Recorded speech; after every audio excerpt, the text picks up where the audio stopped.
Hi mga ka-vlogs, ayan mga basura nandun. Yan yung mga kinalat ng bear.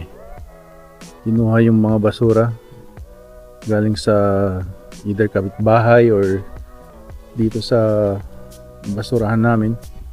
Kaya kailangan lagyan ng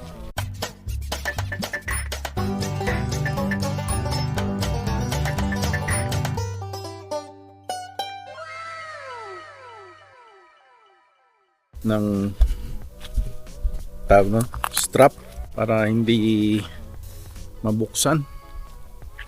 Yan. Lalo na ngayon mas frequent na sila dahil magpapataba na sila dahil mag-winter. Yan, ito yung mga leaves nag-yellow na. Nag-start naman na mag-change. Lumalamig na sa gabi. Yan, yan, tumae yung bear. May mushroom dyan. Ang daming ang daming yung parang beans o seeds dahil sa nila, ginakain nila. Yan. At hindi ko pa rin malaman kung binungkal ng bear o binungkal ng tao. But I don't think na binungkal ng bear yan. Tao. Sigurado yan. Yan, mag-ano muna tayo. Pasyal muna tayo. Yan, I think mag-i-stay na ako muna dito sa Osmo Action 4. Parang tapos naka siya, D-Log M. Eco-color grade ko na lang. Ewan ko kung parang flat profile muna siya magsimula. Tapos pwede mong lagyan ng LUT lot. Yan, para sa color grading. Nakita ko yung mga ibang yung sa ganda pagka color grading parang nakukuha mo yung tamang dynamic range. So yan gusto kong mangyari. Tingnan natin.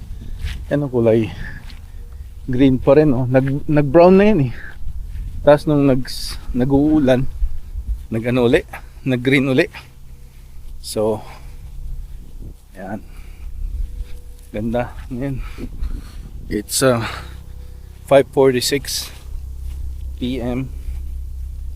Tapos mga 8 o'clock lumulubog na si Mr. Sun. Ngayon maaraw pa siya, kaya just we can take advantage. Lakad-lakad tayo. Yan. So just wanna talk about yung retirement dito sa Canada. So one thing I see in a lot of YouTube blogs is yung why retire at the age of 65. Yan, kasi ang commodity mo pagka nasa 50s ka na ganyan is time. If you spend a lot of time working, you won't enjoy your retirement age, yan, which is 65, like ideally, so they're saying na kailangan mo mag-retire early kasi nung bata ka, you don't have money, right? But you have time and health. Ngayong patanda ka na, siyempre nagtrabaho ka, then you save up, unless na hindi ka nga nakapag-save up, then it's a different story. But normally Canadian life, Canadian are pretty much getting ready for retirement. They around late 30s, mid 40s ngayon they start to think about retirement. Like me, I started to think about retirement mga late 40s na ata rin, o mid 40s. I'm in my early 50s now, right? So yun, so sa madaling salita, wala kang masyadong pera pagka bata ka pa, but you have the time, right? So, and health. And then now, in your 50s, midlife, sabihin natin you have the money because you worked previously, right? For the last 25, 30 years or whatnot, right? And then, so, they're saying, ang median age ng tao mabuhay dito is 76, sabihin natin, or yeah, 72 sabihin natin for men, and 81 I think for women dito sa Canada. So now yeah, so you'll get 37% off pagka if you take it at the age of 60, yung Canada pension plan. But depending on how many years you work too, right? Ang heard the maximum was like close to 1,400 a month. Yan. Tapos tapos meron pang old age security ba yan? Old age security, or what you call it?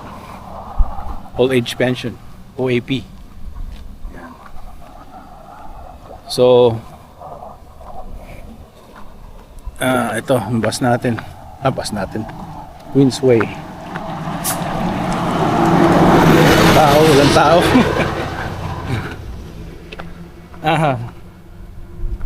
And parang siyempre na-conscious ka pag may mga dumadaang mga driver ganyan dito habang nagbablog. Basta sino kausap mo? Ganyan, may tao sa likod. So ang madalit salita ay advice. I don't know, I'll have to talk to kami sa yung sa company namin is meron kaming matching yung kung ano yung 4% every sweldo nilalagay doon sa RSP pension plan, and then the company matches it. So say kinontribute mo, example lang naman, is $100. So ang company magko-contribute din ng $100. Parang dumoble yung pera mo. So why not, right? It's free money. So you should take advantage of that kung yung company mo is matching whatever you contribute. But maximum 4% every pay in a year, maximum. So you can add more, but they can only match it 4%. Yan. So tapos meron kang RSP na you've been saving from Wealthsimple or sa app, right? Or may management something, right? Yun. So muna tayo. Ayan, dito tayo. Lakad tayo dito. Ito nga pala yung another real estate. Yan. Yan tayo dito. Ikot tayo dito. Ito yung bagong church. Naglagay sila ng prayer ng flyer sa mailbox. Okay, kailangan nila ng mga patron. Ganda ng ano ito. Linis, yung old Toyota Tacoma. Ang ganda. Yan, Toyota Tacoma ang gusto ko lang eh. Pero Siyempre hindi naman dito naman, hindi naman pamporma. Tayo mga Pilipino, siyempre alam ko naman mahilig sa formang Pilipino. Nadaanan ko rin yan. Sa 20s ako, 30s. Pero ngayon hindi na, wala na. Ka magpo-forma. Hindi naman nakakadagdag sweldo. Kung dagdag sweldo, pumorma ka, mag-fashion ka, fashion design ang tawag nun. Basta sa trending, kung dadagdag sweldo mo ron, okay lang. Tapos kung ano ka rin, endorser ka ng mga clothes na mapoporma, hindi okay lang din, di ba? Nakita pa akong ano doon na look poor daw if you wanna get rich. Sa ano, saan ba yun? Ating YouTube. So ayan, dapat focus ka no, habang nag-vlog. Focus tayo dito kaso ang ganda kasi ng Hazelton Park. So ano tayo? Ito muna tayo, bear aware. Laging sa lahat ng park makita mo yan. Maintain a safe distance and back away slowly.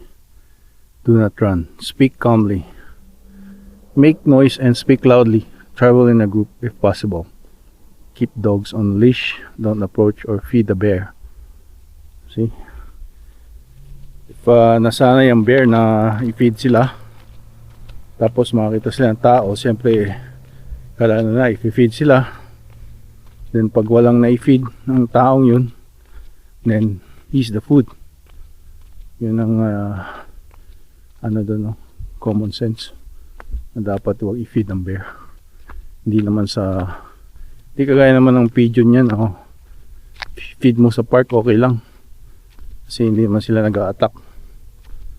Pero yung mga bear, they're a predator, right? So yan, yan yung papaboat yan. Yun, tayo, tingin muna tayo rito. Hindi na tayo makapunta rito pagka winter, madulas tsaka maraming snow. So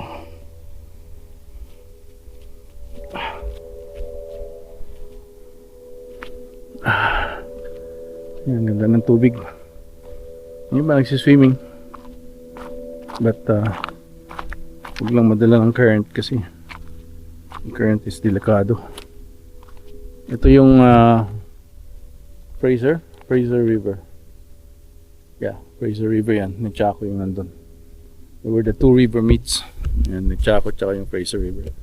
Tapos yun yung, dyan may relays ng train dyan. May CN. Dyan dumadaan. Dito tayo nagpapalipad ng drone. Nandun. Yan. Ano nga pala, sinabi ko dati na may hiking dyan sa sa taas. Doon ang simula, doon sa dulo, sa highway 97. Wala, hindi tayo pag hiking. So, tumuna tayo. May crab apple dito. Asim yan yung mga kinakain ng bear. Ang crab apple. Asim. Tsaka maliliit siya na apple. Yan.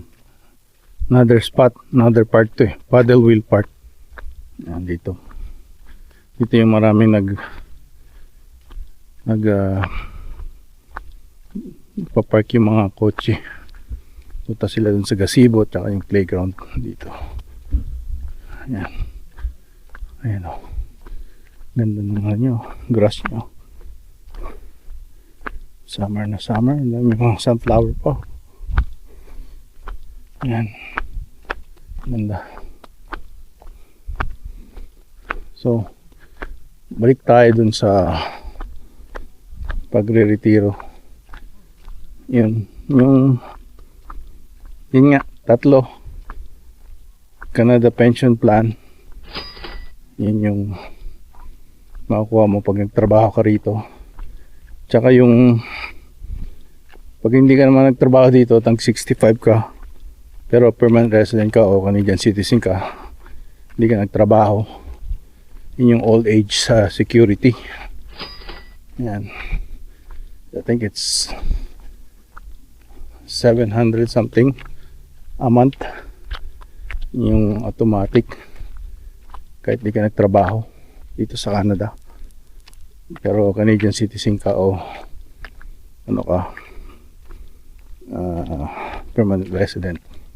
Yan. So yung mga nag-permanent resident na say 60 years old, ayan, ewan ko lang kung pwedeng kuhain ng 60 yun. Kailangan ata 65 ka.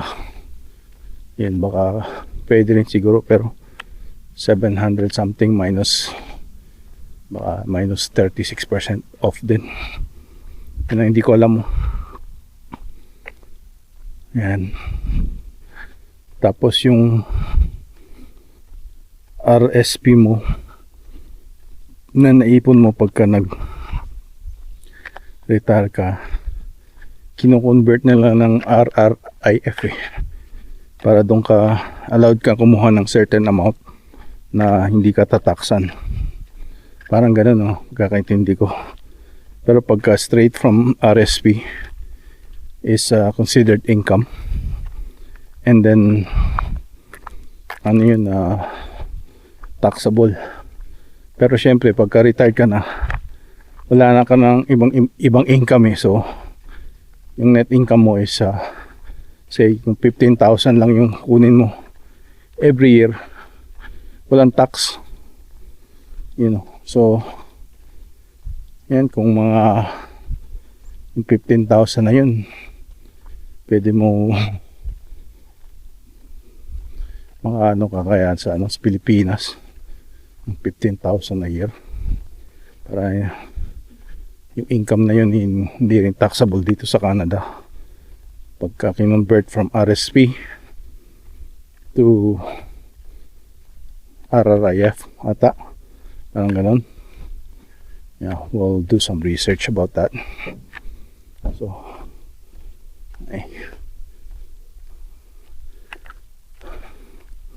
yan, sarap maglakad-lakad 6 o'clock na, dinner time na ng mga tao. Yan. Tayo naggagala pa rin.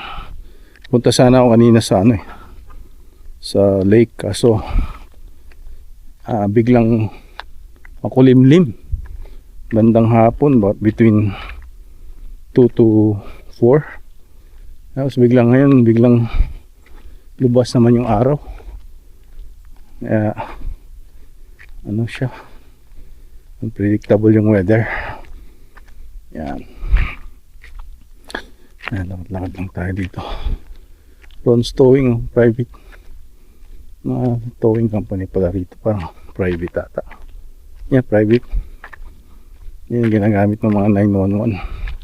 Binibigay nila yan pagka na stranded ka dito sa BC Highway. Binigay nila dati yung stranded ako, snow, parang sa snow, hindi ako makaalis sa driveway na slanted na ganyan. Binigay nila yung Ron's Towing number, pero sabi mga 1 hour and a half pa from Prince George, kasi mga 45 minutes away yata ako nun. Hour and a half pa raw sila makapunta. So habang naghihintay ako dun, luckily merong naka-couple na meron silang chain, meron silang truck, tapos win-and-shout nila ako. Nakalibre pa. Yan.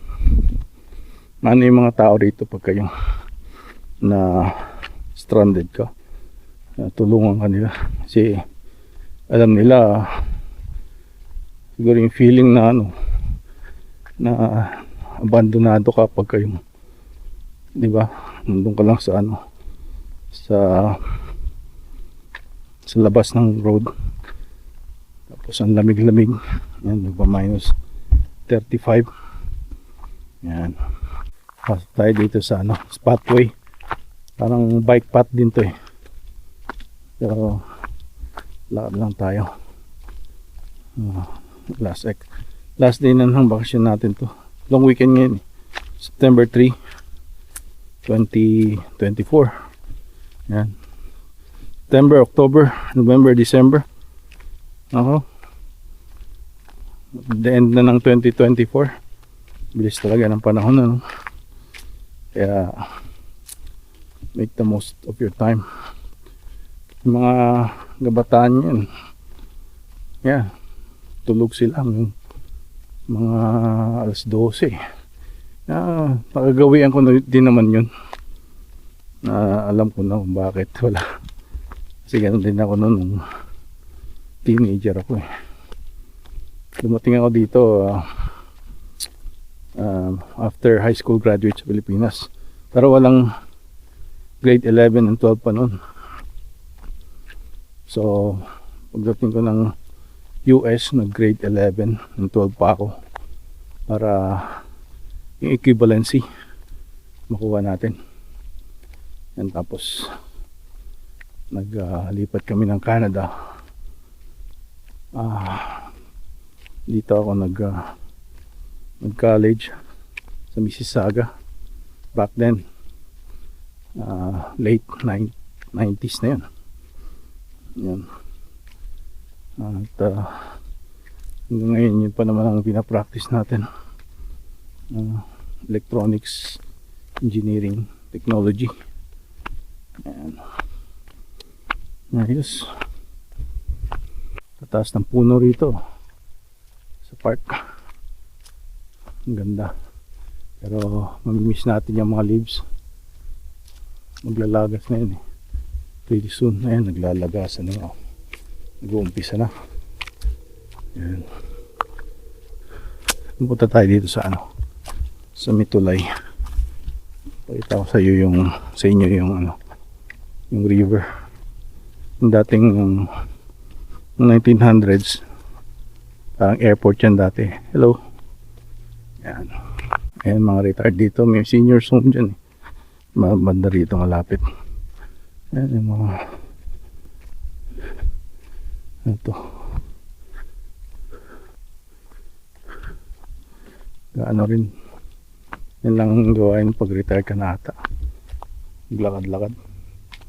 Ito yung BX stern wheeler dyan. Ito yung sinasabi ko sa inyo na dito nagdadak yung mga ano, yung parang sa likod eh may gulong. Yun yung kanilang ways of para gumalaw yung boat. Yan dito. Tapos parang ano rin to, seaplane dock, yun know, air harbor, you know. After the Second World War, with the forest industry expanding rapidly, small float planes became a popular means of transportation to and from logging operations around the province. Hudson's Bay Slough became a busy harbor for non-commercial aviation companies serving the logging industry. Yan, nag-boom ang logging industry dito sa BC.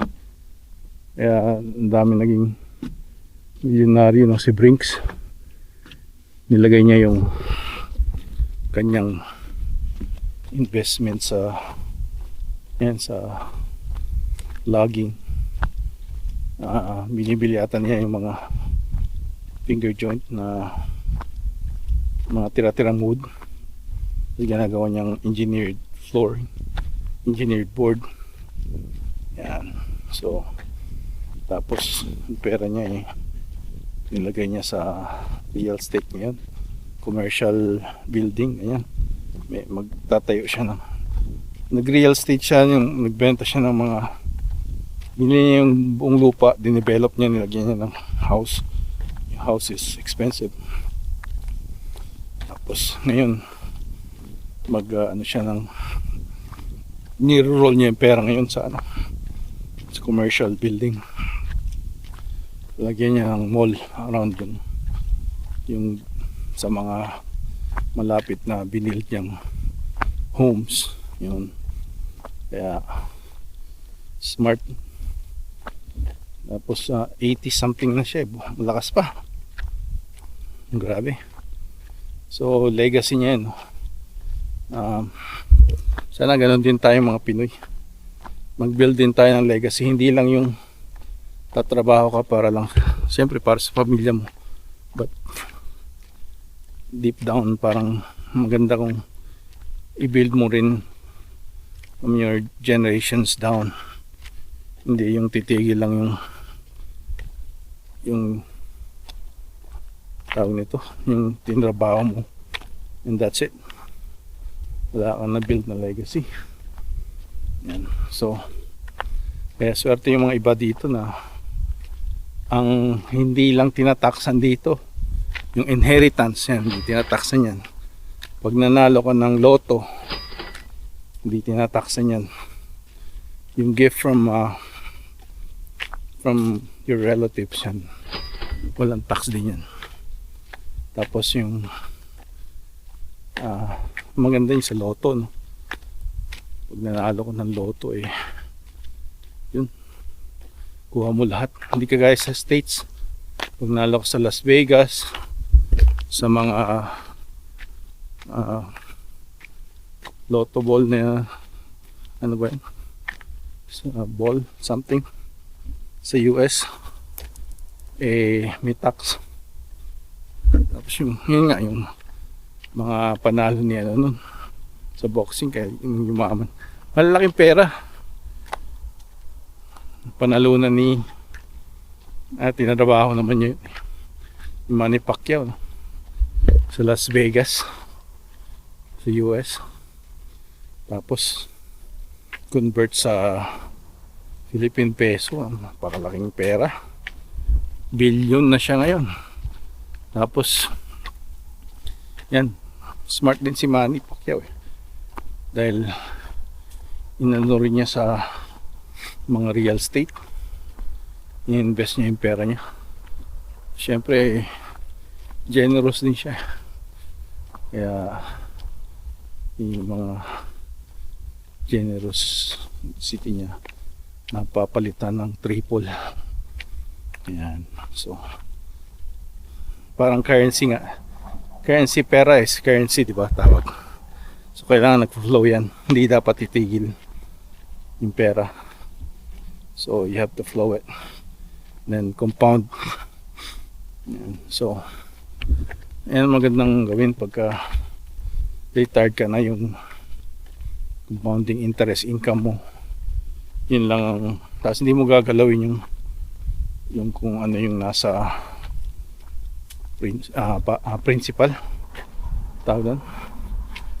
Siyempre yun yung nagko-compound interest.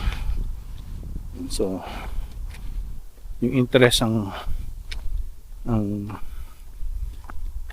pwede mong income na panggastos sa araw-araw for food, shelter, and utilities. Yan, kung makover yan ng interest, ng compounding interest dun sa investment mo, syempre ba't ka pa magtatrabaho there, right? Yan, lumiwanag bigla. Ayos lang ba yung yung exposure? Yan. Master station, ano kaya yung ibig sabihin?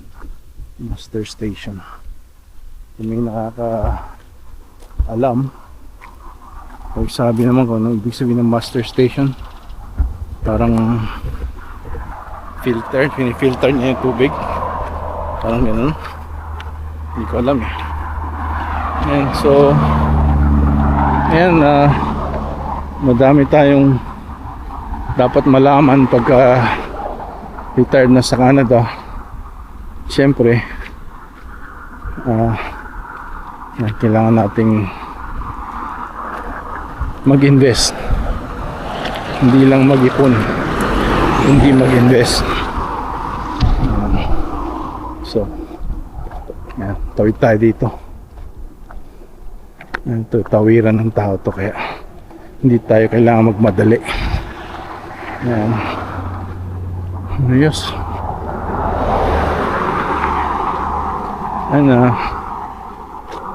Mga ano lang to, September, mga first 2 weeks, 3 weeks ng September yan, dyan na maglalagasan yung mga dahon na yan, nagsisimula na.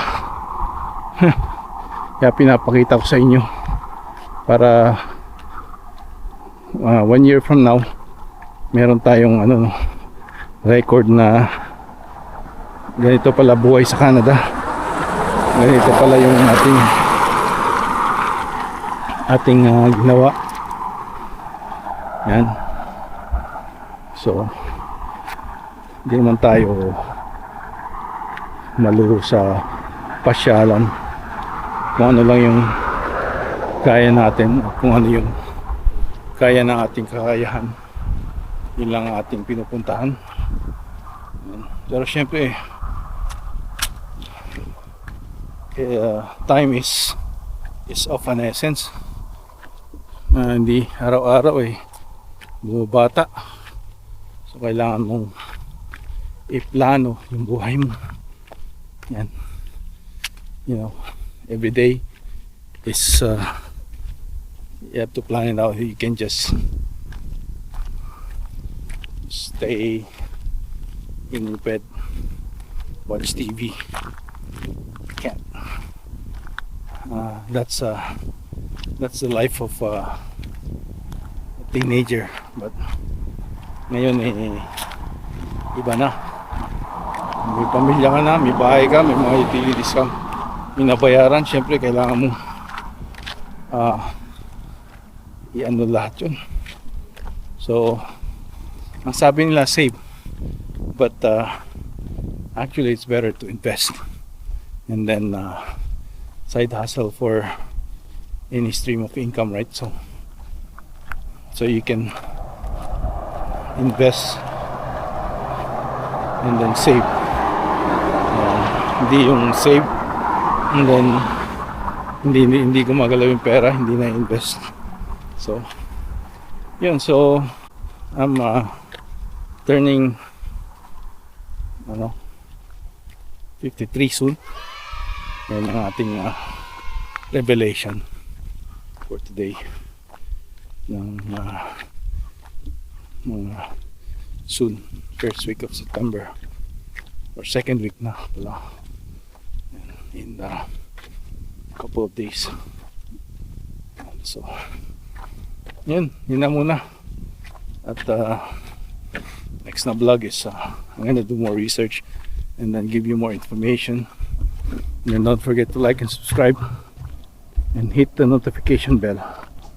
I'm gonna probably start doing vlog for Mang Berto also, because the videos are getting larger dito sa Rob TV Philcon Life. I'm gonna try to monetize Mang Berto. So, but of course ito yung pinaka main channel natin, Rob TV Philcon Life. Ayan mga vlogs, have a good day, have a good evening, have a good afternoon, have a good morning. Ayos, see you later.